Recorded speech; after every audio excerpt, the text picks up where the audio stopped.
नकवी साहब, अब बहुत ज़्यादा सहाफ़ती हलकों में भी ये बात हो रही थी, आप लोग बैठे हैं, पॉलिटिकल एंटिटीज़ बैठे हैं, सियासी जमातें बैठे हैं, बात करें। राना सनाउल्लाह साहब ने कहा कि प्राइम मिनिस्टर ने जो मुज़ाकरात की दावत दी थी उसमें तो कोई शर्त ही नहीं थी, और ये बात भी क्लियर है कि PTI के बगैर और आपके बानी के बगैर मुज़ाकरात भी नहीं हो सकते हैं। लेकिन दूसरे एंड पे आपकी जमात में उलझाव है। एक धड़ा कहता है कि हम इस्टेब्लिशमेंट से मुज़ाकरात करेंगे, एक धड़ा कहता है कि हमें सियासी जमातों से भी मुज़ाकरात करने चाहिए। तो ये मुज़ाकरात की जो बेल है ये मंडे क्यों नहीं चढ़ती? अच्छा, अगर मुझे आप इजाज़त दें तो मैं थोड़ा सा बलूचिस्तान के मामले पे बोल लूँ। जी, देखिए, फरमाइए। बलूचिस्तान एक रास्ता व ज़ख़म है, सिमरिंग वुंड है, और कितनी पुरानी हो गया ये, आज उसको कितने साल हो गए, 50 साल से ज़्यादा हो गए। अगर ये हम अपनी कलेक्टिव फेलियर ना माने कि हमने बलूचिस्तान के इश्यूज़ को to the satisfaction of the Baloch people we have failed to address, यानी बलोची अवाम की तवक्कुआत के मुताबिक हमने जो कि जमहूरियत के समर उनको पहुंचाना था, हम उसको पहुंचाने में नाकाम हो चुके, और दुश्मन उनकी इस बदजनी का फ़ायदा उठा के इस मुल्क में इंतशार पैदा कर रहे हैं। यानी जितनी भी हुकूमतें रहीं बिलशमूल PTI के, हम सबको ये नाकामी माननी पड़ेगी कि वो तवज्जो, वो तरीक़ेकार जिससे बलूचिस्तान के ज़ख्मों पे मरहम रखी जाए और वहाँ के अवाम को जमहूरियत पसंद और पाकिस्तान पसंद बनाने में हम नाकाम हो गए। जी अच्छा, नकवी साहब, अब जो सवाल था मेरा, ज़रा उसको रिस्पॉन्ड कर दें। मुज़ाकरात पे आप लोग उलझाव का शिकार क्यों हैं? जी, पहली चीज़ ये देखिए, हम में कोई खिंचाव नहीं है, कोई ग्रुपिंग नहीं है।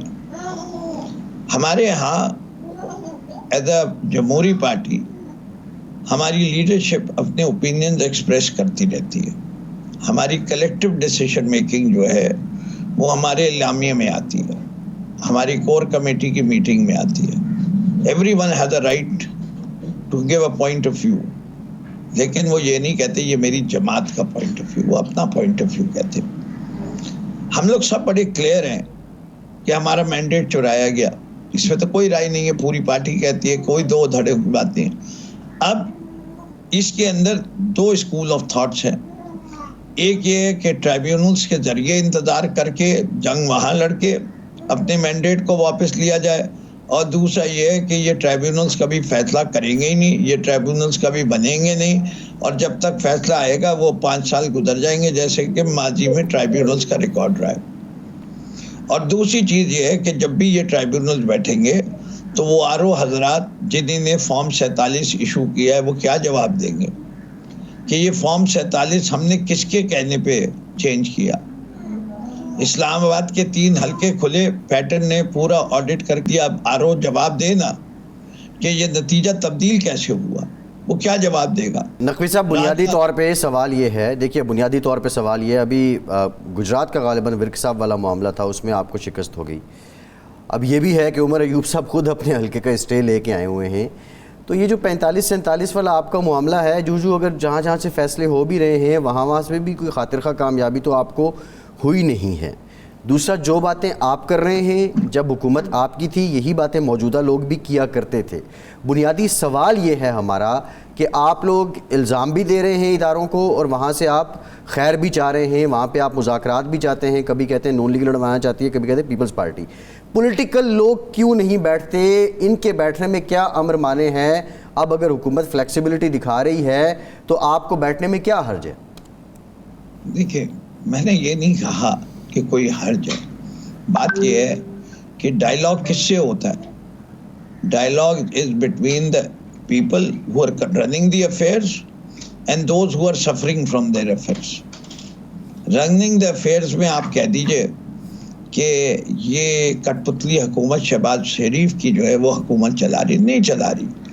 आप बता दीजिए, कहें शहबाज शरीफ साहब कि मैंने सुबह 7 बजे दरवाज़ा खुलवाया था जेल का, मैंने दरख्वास्त की थी पाकिस्तान तहरीक इंसाफ से कि आज की तारीख का जलसा पोस्टपोन कर दो और 8 सितंबर को देखो, मैं कमिश्नर की परमिशन दे रहा हूं, तो मैं 8 सितंबर को कोई रुकावट नहीं हुई। अगर उन्होंने कहा था तो हम उनसे मुज़ाकरात करेंगे। उन्होंने तो एक दिन पहले ही कैंसिल कर दिया था, उन्होंने तो इंतजामिया ने तो एक दिन पहले कैंसिल कर दिया था।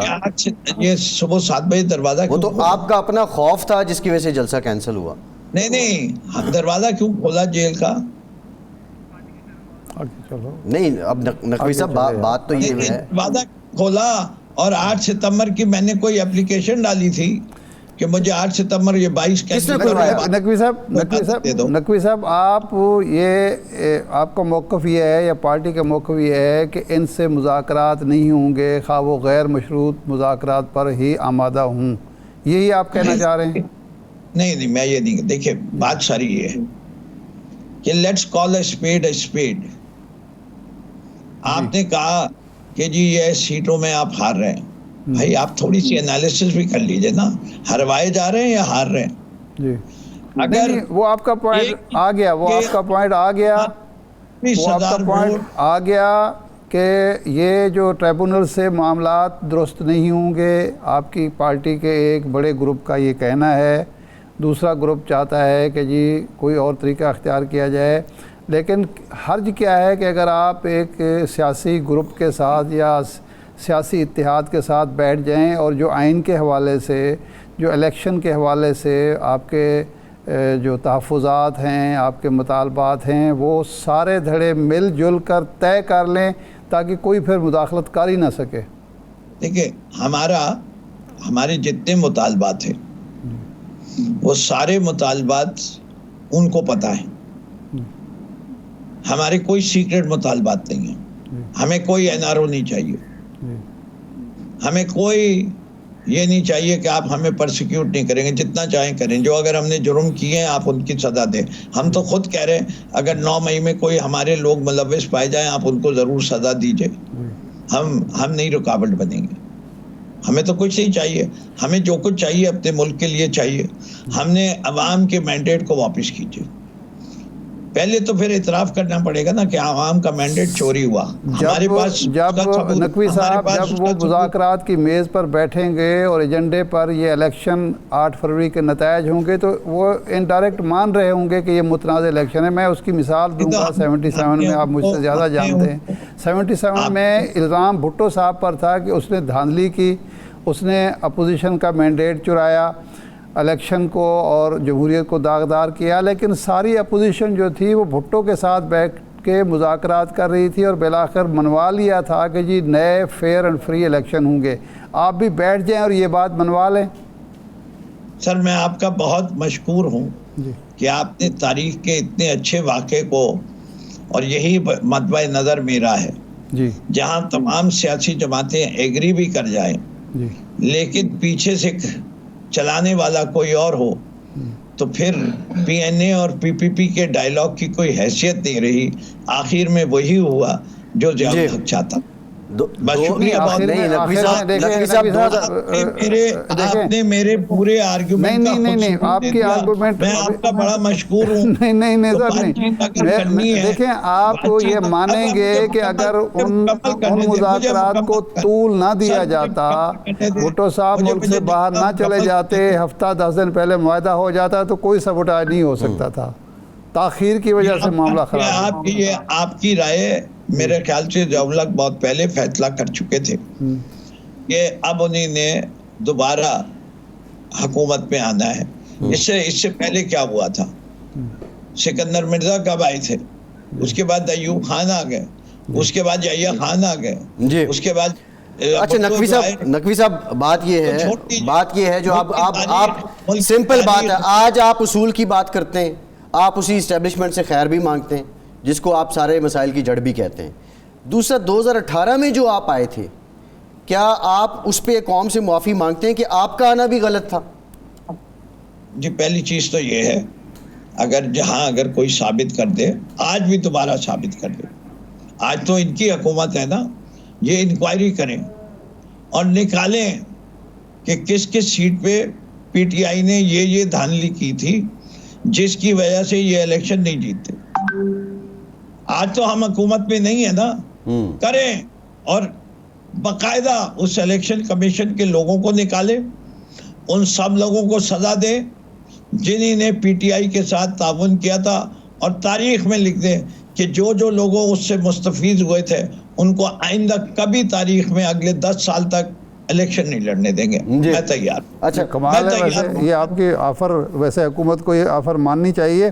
अब आप ये फरमाएं कि डॉक्टर आरिफ अलवी साहब की सरबराही में एक कमेटी बनाई गई थी आपके बाहमी इख्तलाफात दूर करने के लिए, चूँकि आप भी कराची में, सदर साहब भी कराची में हैं, तो वो कमेटी कहाँ तक पहुँची, कोई तनाज़ात तय हुए? बज़ाहिर तो इख्तलाफात उस वैसे के वैसे ही चल रहे हैं। देखिए, ये ऐसी चीज़ है कि ये कमेटी जो थी वो रिकन्सिलिएशन की थी जी। उसका पहला मकसद ये नहीं था कि वो कोई सज़ा और जदा या अदालती निज़ाम की है। It's a reconciliation, one man reconciliation committee. जी। मेरे आपके इख्तलाफात, मेरे आरिफ अलवी के इख्तलाफ, मेरे वाली मोहम्मद ख़ान, उमर अयूब के इख्तलाफात जिस दौर से हम गुजर रहे हैं उनके कोई मानी नहीं है। हमारे सामने दो बड़े मकसद हैं और हमें हासिल करने हैं। एक मकसद मेरे चेयरमैन की रिहाई है और दूसरा मकसद मेरा लूटा हुआ मैंडेट, अवाम का मैंडेट वापस अवाम को दिलाना है।